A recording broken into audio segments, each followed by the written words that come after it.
こんにちは、ヌンヌンズ学園の桃代です。前回、逸山さんは寿司屋を満喫し、ノラマンさんはパスタ屋を建て、鉄箱町ではゴーレムが射出されました。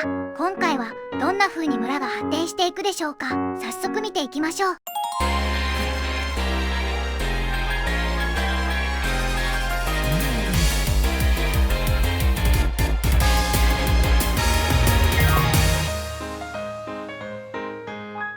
こちらは私が経営する豚肉屋さんです。藁のお家に豚を入れてから木の内にある制御ボタンを操作すると藁のお家が水で満たされ精肉が開始されます。出来上がった肉はポンプ輸送により一度外気にさらされてからレンガのお家の燻製機に入ります。焼き上がった豚肉は地下のチェストに保存された後、ノラマンさんのパスタ屋へ自動輸送されていきます。完璧な設計と思われましたが、肉を外気にさらす工程では肉を盗まれてしまうという欠点が指摘されました。逸山さんは自宅の建設を始めていました。外壁は白色のコンクリート、床は多くの木材を建材に選びました。長テーブルとテレビ、相型のキッチンを設置しました。バルコニーでは茜色に染まる空と海とゴノニを眺めることができます。ガレージにはフィルコマンドを使って開閉可能なシャッターがついています。コマンダーならではのさすがのアイディアですね。キッチンには地下の倉庫への入り口があります。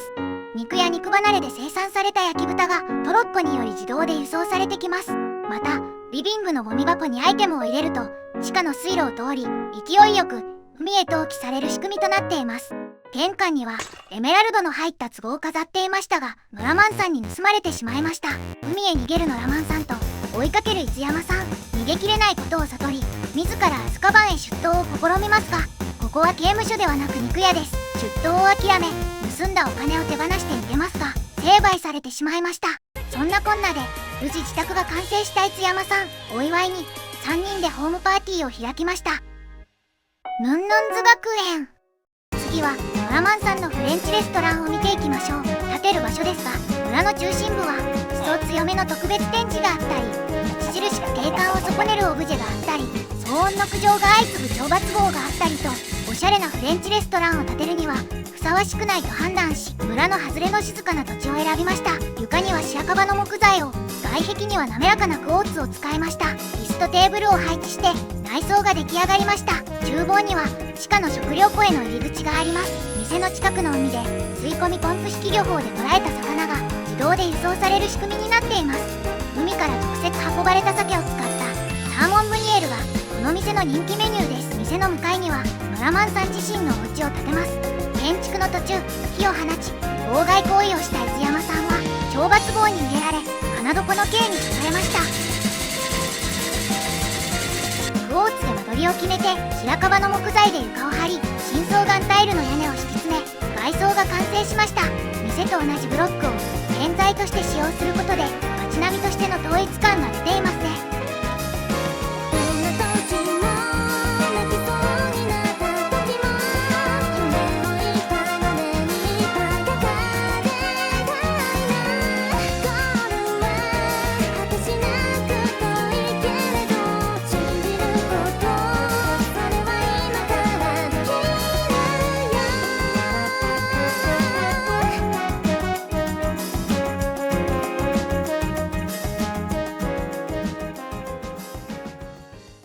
逸山さんの自宅付近で都市開発が進んでいます。こちらは逸山さんが建てている高層ビル1階の喫茶店です。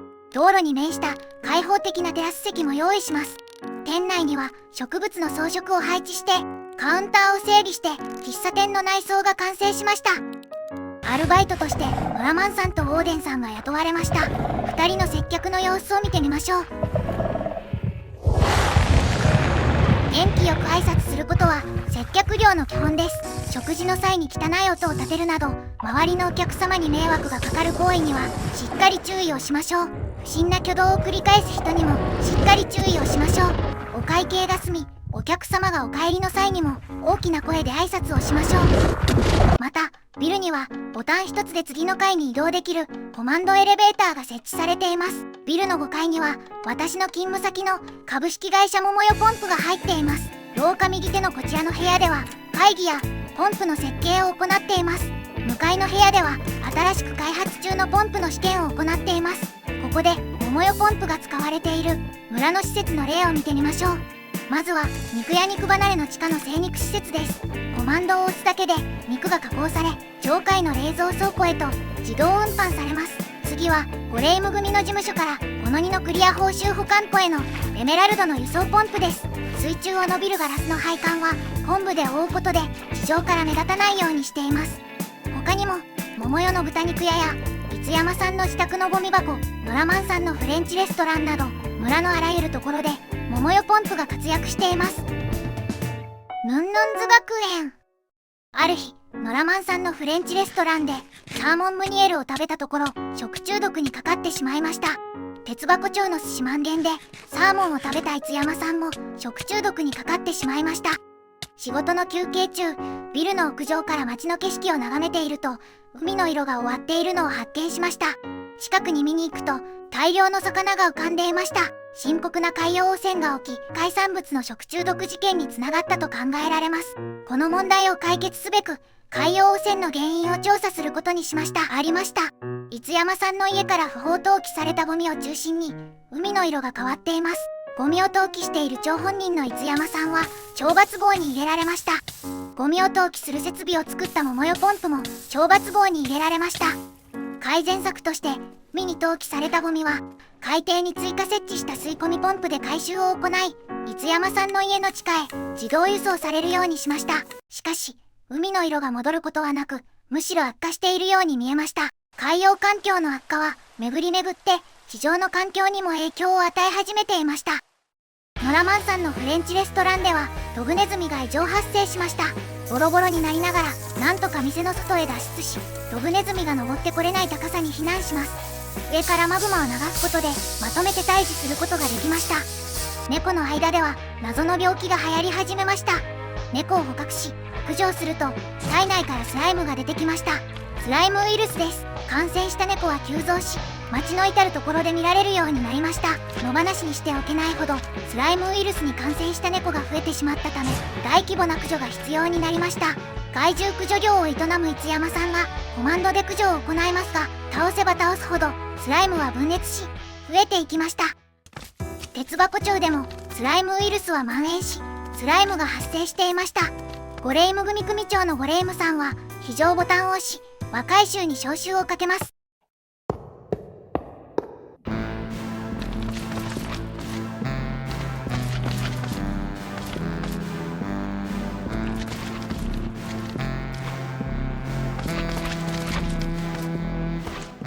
組員たちはすでにウイルスに感染しており、スライムになっていました。ゴレイムさんもスライムになってしまいました。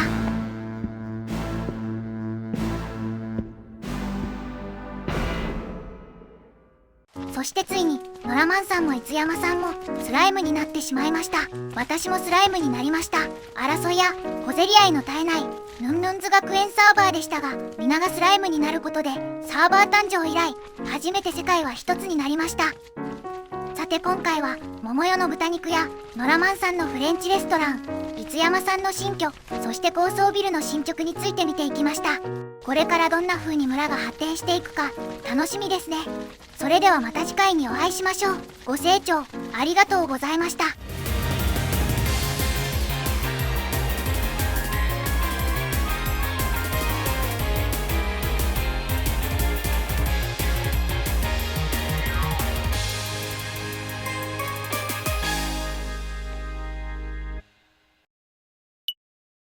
海産物を扱う飲食店では相変わらず食中毒が起きています。魚を扱っていない高級焼肉店でも食中毒が起きました。店内の調査を行うと大量の魚の切り身が見つかりました。またも食肉偽装をしていたボルデミットさん、問題が明るみに出て店は閉店し再び無職になりました。